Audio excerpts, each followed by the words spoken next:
আসসালামু আলাইকুম, সবাই কেমন আছেন? নতুন আরেকটি ব্লগ নিয়ে চলে আসলাম। আর আজকে আমরা কোথায় যাব এবং সারাদিন কি করব এই সব কিছু থাকছে এই ব্লগে। আর সকাল সকাল ঘুম থেকে উঠে আমরা রেডি হয়ে বের হয়ে গেলাম। আর প্রায় ঘন্টাখানিক লাগলো আমাদের এখানে গন্তব্যে পৌঁছাতে। আর এসেই আমরা টিকিট কেটে নিলাম। আর এই তো হাতে আমরা ব্যাচ পরে নিলাম। আর এটা হলো ওয়াটার কিংডমের ব্যাচ। আর আজকে আমরা কোথায় আসলাম সব কিছুই দেখতে থাকুন, ব্লগটা স্কিপ করবেন না, সম্পূর্ণ ব্লগটা দেখতে থাকুন। আর ফার্স্টে ঢোকার পথেই রয়েছে সুন্দর সুন্দর নিদর্শন। আর এই নিদর্শনগুলো প্রাচীন নিদর্শন। আর এখানে রয়েছে আহসান মঞ্জিল, রয়েছে এখানে 7 গম্বুজ মসজিদ, আরও আছে এখানে। তো এখানে আরও আছে স্মৃতিসৌধ, এখানে রয়েছে সংসদ ভবন, তাছাড়াও এখানে রয়েছে একটা প্রাচীন একটা রাজার বাড়ি।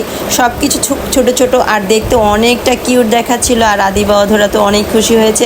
আর এখানে যারা শিক্ষা সফরে আসে তারা এখানে প্রদর্শন করে এবং প্রদর্শনের জন্য খুব সুন্দরভাবে এখানে সাজানো গোছানো রয়েছে। তো ফার্স্টেই ঢুকতেই এত সুন্দর সুন্দর দৃশ্য দেখে তো আমরা অনেক অবাক হয়ে গেলাম।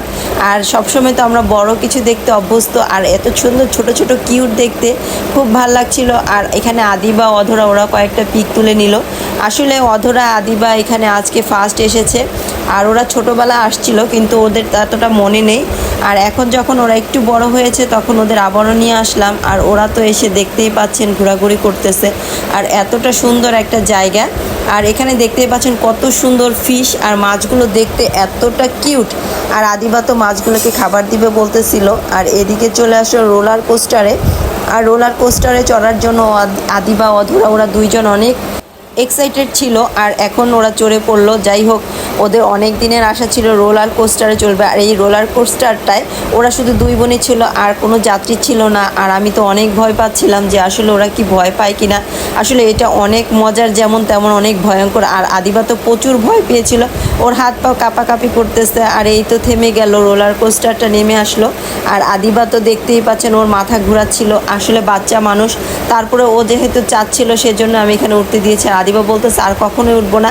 তো অধরা বলতেছে না আম্মু অনেক মজা। আসলে অধরা অনেক এনজয় করেছে।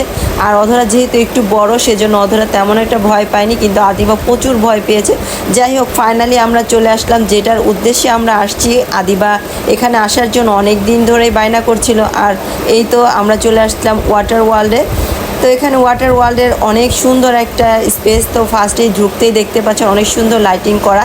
তো এসে আদিবা ওর ড্রেসটা চেঞ্জ করে নিল। আর আদিবা যেহেতু এখানে সুইমিং করবে, অর্থাৎ পুলে সুইমিং করবে, সেজন্য ড্রেস চেঞ্জ করে নিল। অধরা ড্রেসটা চেঞ্জ করলো। আর সাথে আছে সুহান। আর আদিবা দেখতে পাচ্ছেন এসে তো নাচানাচি শুরু করে দিয়েছে। আসলে বাচ্চা মানুষ, ওরা তো পানি খুব পছন্দ করে।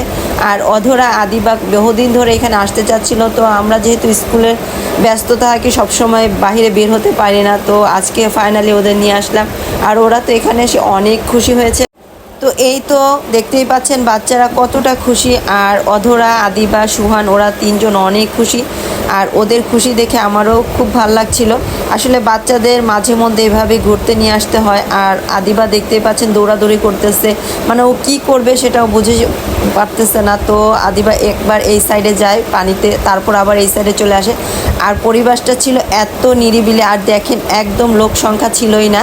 তো এখানে অনেক লোক কম ছিল। তো ফার্স্টে আমাদের কয়েকটা ড্রিঙ্কস দেওয়া হলো এবং আইসক্রিম। তো এগুলো ওরা খেয়ে দেন আবারও চলে গেল পানিতে। আর পানিতে নেমেই তো ওরা যা করতেছে। আর এখানে এতটা নিরিবিলি ছিল। আমরা যখন ফার্স্টে এখানে আসলাম তখন প্রায় 12টার মতো বাজে, আর তখন লোকজন ছিলই না। তো 12টার পরে অনেক লোক চলে আসতেছে। আর এদিকে আদিবা তো একটু গোসল করতেছে, ও সুইমিং করে আবারও চলে আসতেছে কোল্ড ড্রিঙ্কস খাওয়ার জন্য। আর আমি শুয়ে শুয়ে দেখতেছি ওরা কী করতেছে বসে বসে। তো এদিকে আদিবা একটু নাচানাচি করতেছে। আর দেখতেই পাচ্ছেন আমার মেয়েটা নাচুনি বুড়ি যেমনি তেমনি আরও নাচানাচি করতেছে। আর সুহানকে বলতেছে সুহান তুমিও একটু নাচো। তো সুহান যেহেতু মাদ্রাসায় পড়ে ও লজ্জা পাচ্ছিল। তো এখানে অধরাও যে আদিবার সাথে নাচানাচি করতেছে। আর এই তো এখানে একটা সুন্দর একটা ঝর্ণা ছিল। আর এই তো চলে আসলো ওরা একটা সুন্দর একটা মুহূর্ত কাটানোর জন্য। আর এখানে অধরা ফার্স্টেই পড়ে গিয়েছিল। আর দেখতেই পাচ্ছেন অধরা আবারও পড়ে গিয়েছে। আর এই রাইডগুলো অনেক মজা ছিল। আদিবা সুহান ওরা অনেক এনজয় করলো রাইডগুলোতে চড়ে। তো এখন আবারও আদিবা অধরা সুহান ওরা আবারও এই রাইডগুলোতে চললো। আমি বলতেছি যে তোমরাও এখন অন্য সাইডে যাও, কিন্তু না, ওরা যেটাই মজা পাচ্ছে সেটাই বারবার করতেছে।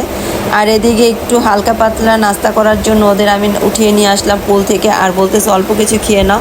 আর যেহেতু আমরা প্রায় 12টার দিকে এসেছি, তো আমরা অনেকক্ষণ ধরেই ওরা পোলে ছিল আর আমি তো ওদেরকে বলতেছি চলো এখন যাই। আর এখানে সুহানকে বলতেছে খাওয়ার জন্য, সুহান তো খাবে না, সুহান তো বারবারই পোলে চলে যাচ্ছে। আর এই তো দেখেন এখন হাজার হাজার মানুষ চলে এসে কোথা থেকে যে এভাবে চলে আসলো বুঝতেই পারলাম না। ফার্স্টে যখন আমরা আসছিলাম তখন লোকজন ছিলই না, আর এখন দেখুন একদম পুলটা পুরো ভরে গেছে। আর এখানে আদিবা, অধরা, সুহান ওরা তো পুল থেকে নামতে চাচ্ছে না, ওরা বলতেছে আরও ওরা এনজয় করবে। আর সুহান অধরাকে একটু ধাক্কা দিচ্ছিল আর অধরা তো খুব মজা করে এখানে দোলনায় খাচ্ছিল। আর পানিটা যখন অধরাকে নিয়ে আসলো তখন অধরা দেখতে পাচ্ছেন অধরা আদিবা দুইজন একসাথে প্রায় পড়ে যাচ্ছিল। আর আদিবা বলতেছে আম্মু দেখো কি অবস্থা হয়ে গেছে। আর তো প্রায় 3-4 ঘন্টা ওরা যখন পানিতে ছিল তখন ওদের অবস্থা খুবই খারাপ। তো আমি ওদের উঠিয়ে নিয়ে আসলাম। আর এই তো এখন ওদের দেখতেই পাচ্ছেন ড্রেসটা চেঞ্জ করে দিলাম, ভিজা কাপড়গুলো নিয়ে নিলাম ব্যাগে করে। আর এখন আমরা বের হয়ে যাচ্ছি। আর আদিবা তো অনেক মিস করতেছে, আদিবা তো বলতেছে আমি আরক্ষণ থাকবো কিছুক্ষণ। আর এখান তো সান্তা মারিয়াটা ছিল, আর আমরা একটু সান্তা মারিয়া অন্যান্য রাইডগুলোতে উঠলাম। আর আবারও আর আইসক্রিম খাচ্ছে। আর যেহেতু একটু গরম ছিল আর আজকে ওয়েদারটা ছিল, বৃষ্টিও ছিল না এবং রোদও ছিল না, মিডিয়াম অবস্থা ছিল, সেজন্য ওরা অনেক এনজয় করছিল। আর এই তো এই রাইডটা শেষে আমরা এই রাইডটায় চড়ে দেন আমরা এখন বের হয়ে যাব। তো আদিবা, অধরা, সুহানকে নিয়ে আমি বলতেছি চলো বিকেল হয়ে গেছে। আর অধরা বলতেছে এখানে একটু মাথাটা ঘোরাচ্ছিল। যাই হোক আমাদের আজকে ঘোরাঘুরিটা অনেক সুন্দর হয়েছে, ভালো একটা সময় ছিল আজকে। আর এই তো মাঝে মধ্যে বাচ্চাদের নিয়ে একটু বের হতে হয়। আর আদিবা, অধরা অনেক খুশি হয়েছিল। তো এখানে পানির এইখানে কলটা দেখে আদিবা বলতেছে আম্মু এই পানিটা কীভাবে বের হচ্ছে, তো বুঝতে পারতেছে। তো আজকের ব্লগটা ছিল এই পর্যন্ত, ছোট একটা ব্লগ আপনাদের সাথে শেয়ার করলাম। তো বেশি বেশি সাবস্ক্রাইব এবং লাইক, শেয়ার, কমেন্ট করতে কেউই ভুলবেন না। আর যারা নতুন দেখছেন অবশ্যই আমাকে সাপোর্ট করবেন এবং সাবস্ক্রাইব করে দেবেন। আজকে এই পর্যন্ত, আল্লাহ হাফেজ।